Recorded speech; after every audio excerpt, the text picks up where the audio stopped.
বন্ধুরা এসে গেছি গো তোমাদের সাথে আজ একটা রেসিপি শেয়ার করব বলে। আমরা তো চিকেন রোজ খাই, আজ একটু অন্যরকম চিকেন বানাবো সানডে স্পেশাল। চলো না কেমন করে বানাই সেটা তোমরা দেখবে। এই যে দেখো আমি সব রেডি করে রেখেছি। চিকেনটা একটু বেশি টাইম ম্যারিনেট করে রাখতে হবে, তাই আমি চিকেনটা নিয়ে এসে ধুয়ে পরিষ্কার করে এই যে গোলমরিচের গুঁড়ো দিয়ে ম্যারিনেট করে রেখেছি।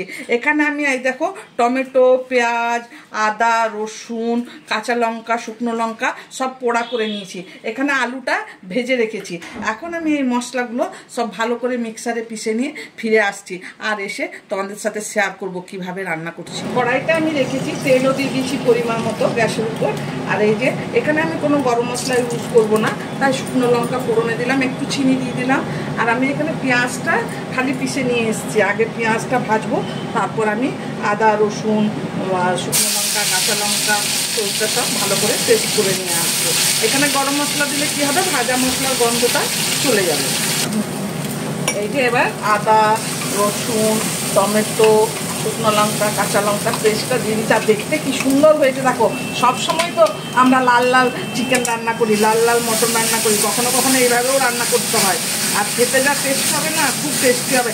মশলাটা ভালো করে কষাবো। এখানে আর আমি অন্য কিছু মশলা দেবো না, না জিরে গুঁড়ো, ধনে গুঁড়ো, একটু খালি হলুদ গুঁড়ো দেবো।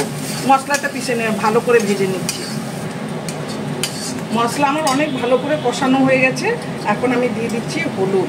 এখানে আমি লঙ্কার গুঁড়ো দেবো না, কারণ আমার অনেক লঙ্কা দেওয়া আছে। আর লঙ্কাগুলো ভীষণ ঝাল, তাহলে চিকেন অনেক ঝাল হয়ে যাবে। সাথে গোলমরিচের গুঁড়ো দিয়েছি।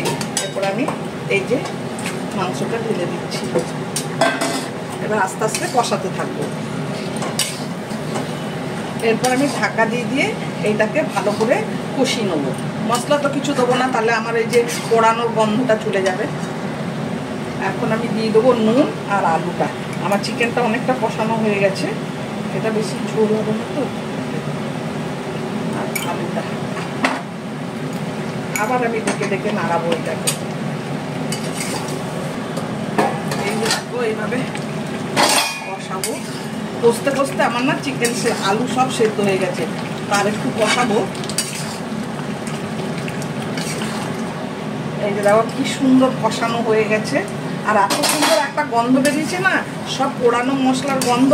ওই জন্য আমি গরম মশলা, জিরে, ধনে গুঁড়ো কিচ্ছু দিইনি। এই যে এবার আমি একটুখানি জল দিয়ে দেবো, অল্প একটু তো রসা রসা হবে, তাই এই যে একটু জল দিয়ে দিলাম। এবার আমি 5 মিনিট ঢেকে দেবো, তারপরে ফিরে আসছি, কেমন হলো তোমাদের দেখাবো। এই যে দেখো রেডি হয়ে গেল ভুনা চিকেন। দেখতে কেমন হয়েছে বলো কালারটা। এই যে এবারে খেয়ে টেস্ট করে বলবো কেমন হয়েছে। আজ তো সানডে, সবাই ঘরে আছে। আমি এখন ছেলে বলছে টেস্ট করব, ঠিক আছে ছেলেকে দিয়েই টেস্ট করে বলছি। চলো বাই, দেখা হচ্ছে ডাইনিং টেবিলে। এই যে দেখো এসে গেছি, একজন বসে পড়েছে, এখন টেস্ট করে বলবে। ওই যে বলছে গরম আছে, এখন অল্প অল্প দাও, টেস্ট করবো তারপরে। বলো।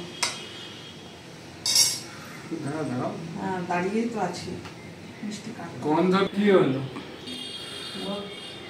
গন্ধ তো খুব সুন্দর আসছে। কি দিয়ে বানাচ্ছ আজ?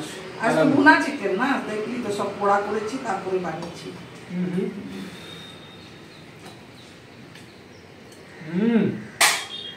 খুব দারুণ লাগছে খেতে। এমনি বানাতে পারো মাঝে মাঝে তো। মাঝে মাঝে কেন, এটা একটু আলাদা রকম হয়েছে বলে টেস্টটা বেশি হয়েছে। হ্যাঁ মহারাষ্ট্রান স্টাইল।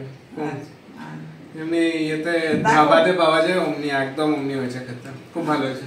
ধাবার মতো হয়েছে বলছে। তোমরা ঘরে অবশ্যই বানাবে আর পুরো রেসিপিটা দেখবে, উপরে করে দিও না প্লিজ প্লিজ। আর যদি ভালো লাগে তাহলে একটা সাবস্ক্রাইব করে দেবে, আর লাইক আর কমেন্ট করতে একদম ভুলবে না। চলো এমনি কোনো রেসিপির সাথে তোমাদের সঙ্গে আবার দেখা হবে। বাই।